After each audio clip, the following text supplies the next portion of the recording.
teman-teman, perkenalkan nama saya Evelyn Sinta Maritus Tanggang dengan NIM F1S1220065, Prodi Sistem Informasi Fakultas Sains dan Teknologi Angkatan 2022. Pada saat ini, kesempatan kali ini saya akan mempresentasikan resum atau rangkuman dari materi 5 sampai materi ke-7 dengan mata pelajaran mata kuliah Dasar-dasar Sains dan Teknologi. Resum materi pertemuan 5, ada 4 macam pengetahuan. Yang pertama, pengetahuan biasa. Pengetahuan biasa adalah pengetahuan tentang hal-hal biasa ataupun pemahaman manusia akan suatu objek tertentu yang terdapat dalam kehidupan sehari-hari. Yang kedua adalah pengetahuan ilmiah. Pengetahuan ilmiah adalah ilmu sains yang memperoleh pengetahuan dengan menggunakan metode tertentu. Yang ketiga adalah pengetahuan filsafat. Pengetahuan filsafat adalah pengetahuan yang diperoleh dari pemikiran yang bersifat komparatif dan spekulatif. Yang keempat adalah pengetahuan agama. Pengetahuan agama adalah pengetahuan yang diperoleh dari Tuhan melalui para utusannya. Kita masuk ke dalam definisi pengetahuan. Pengetahuan adalah informasi yang didapat untuk memperoleh pemahaman, pembelajaran, dan pengalaman. Dan pada umumnya pengetahuan dibagi menjadi beberapa jenis diantaranya. Yang pertama, pengetahuan langsung. Pengetahuan immediate adalah pengetahuan langsung yang hadir dalam jiwa tanpa melalui proses penafsiran dan pikiran. Yang kedua adalah pengetahuan tak langsung. Pengetahuan mediated adalah hasil dari pengaruh, interpretasi, dan proses berpikir serta pengalaman-pengalaman yang lalu. Yang ketiga adalah pengetahuan indrawi, adalah sesuatu yang dicapai dan diraih melalui indera-indera lahirlah.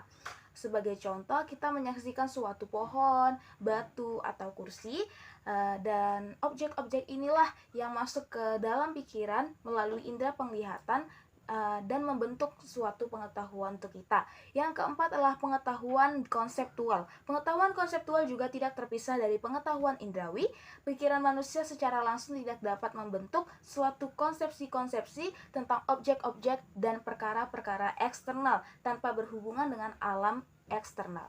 Yang kelima adalah pengetahuan partikular, dan yang keenam adalah pengetahuan universal. Kita masuk ke dalam definisi kesadaran. Kesadaran adalah suatu tingkat kesiagaan individu pada saat ini terhadap stimulus internal ataupun eksternal, yaitu terhadap peristiwa-peristiwa lingkungan dan sensasi tubuh, memori, dan juga pikiran. Dan juga kesadaran memiliki dua jenis, yaitu kesadaran pasif dan kesadaran aktif. Kesadaran pasif bisa diartikan sebagai bentuk kesadaran yang dilakukan makhluk hidup dalam menerima berbagai bentuk stimulus internal maupun eksternal. Yang kedua adalah kesadaran aktif. Kesadaran aktif ialah suatu bentuk kesadaran yang dialami makhluk hidup dalam kehidupannya, yang mana ia selalu mencari, menelaah, dan menyeleksi pandangan yang ada. Kita masuk ke dalam fungsi kesadaran. Dapat digunakan dalam membentuk keputusan, sehingga seorang dapat mengambil keputusan pergi atau tidak, bekerja atau tidak, melanjutkan pendidikan atau tidak, mau makan atau tidak. Yang kedua adalah dapat digunakan dalam mengarahkan dan mengendalikan tindakan, merencanakan, memulai, dan mengarahkan tindakan. Misalnya dalam keadaan sadar, seseorang dapat melakukan kegiatan seperti membereskan ruangan, memberi obat, dan sebagainya. Yang ketiga, dapat memantau perilaku, penyesuaian perilaku. Dalam keadaan sadar, seseorang dapat menyiapkan diri bila menghadapi masalah dan mencari jalan keluar terhadap suatu masalah atau penyesuaian diri bila lingkungan terasa asing. Kita masuk ke dalam skeptis, subjektif, relatif. Skeptis merupakan sikap meragukan kebenaran atau mengagungkan persetujuan atau penolakan. Skeptisme dapat dibedakan menjadi dua, yaitu satu, skeptisme mutlak atau universal. Yang kedua adalah skeptisme nisbi atau partikular. Kita masuk ke dalam subjektif. Subjektif adalah sebuah pemikiran dan pernyataan yang berlandaskan pendapat atau perasaan orang yang mengungkapkannya. Landasan pemikiran, kata pendukung, sudut pandang, dan dampak yang dihasilkan. Contoh subjektif adalah karya seni, hubungan, kecantikan, dan juga acara televisi. kita masuk ke dalam relatif. Relatif adalah sesuatu yang membutuhkan pembanding atau acuan untuk dapat menentukan nilainya. Jadi relatif tidak dapat berdiri sendiri karena membutuhkan pembanding lain yang sesuai. Seperti kita membandingkan suatu harga dari produk, padahal produk itu sama, tapi kita harus memiliki sesuatu yang harus kita bandingkan, yaitu harganya.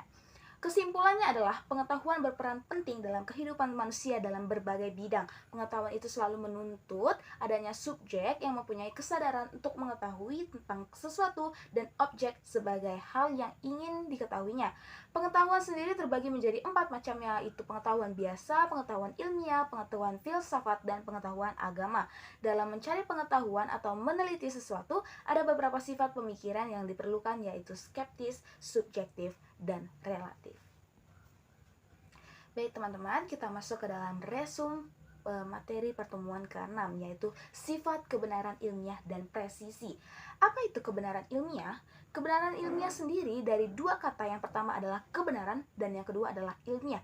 Menurut KBBI, arti kata kebenaran adalah keadaan yang sesungguhnya, yang cocok dengan keadaan. Keadaan merupakan hal yang sesungguhnya.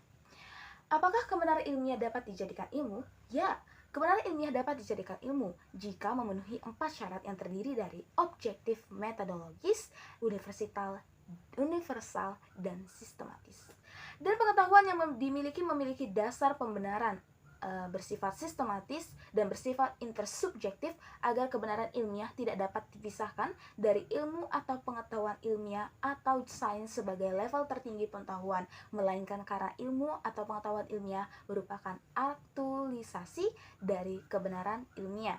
Bagaimana cara mendapatkan kebenaran ilmiah? Cara mendapatkan kebenaran ilmiah dengan melakukan proses penelitian dan penalaran logika ilmiah, dan juga hal-hal yang harus diperhatikan dalam kebenaran ilmiah. Sebagai kebijaksanaan yang memiliki artian apa yang dianggap benar haruslah bermanfaat, memajukan, dan memiliki nilai positif yang menjadi prioritas utama. Yang kedua, memiliki tanggung jawab moral dalam kebenaran ilmiah.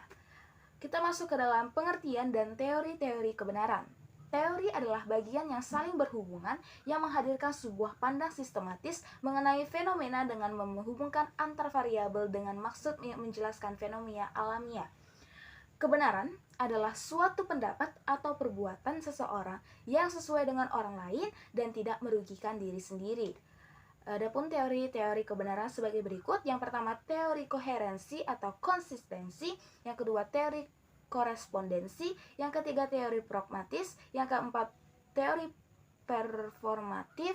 Yang kelima, teori konsensus. Yang keenam, teori kebenaran sintakis. Yang ketujuh, teori kebenaran semantis. Yang kedelapan, teori kebenaran non-deskripsi. Yang kesembilan, teori kebenaran logik. Dan yang ke-10 adalah agama sebagai teori kebenaran. Presisi. Presisi dalam KBBI memiliki arti ketetapan, ketelitian, yang mana sifat kebenaran ilmiah ini harus tepat dan juga teliti, dan sebelumnya sudah melakukan pencairan penelitian terkait apa yang dicari.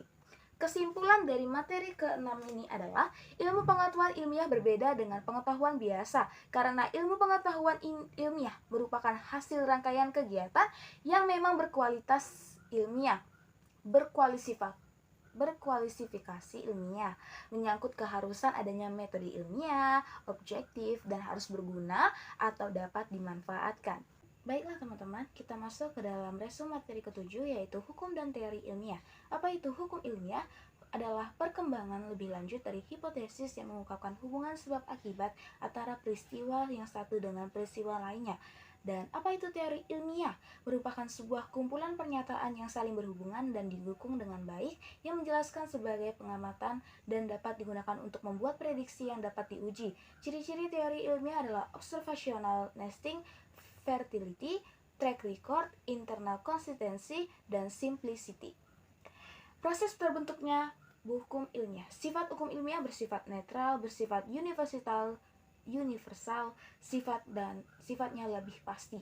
Dilihat melalui garis historis, hukum sains dapat diilhami berdasarkan suatu percobaan secara ilmiah.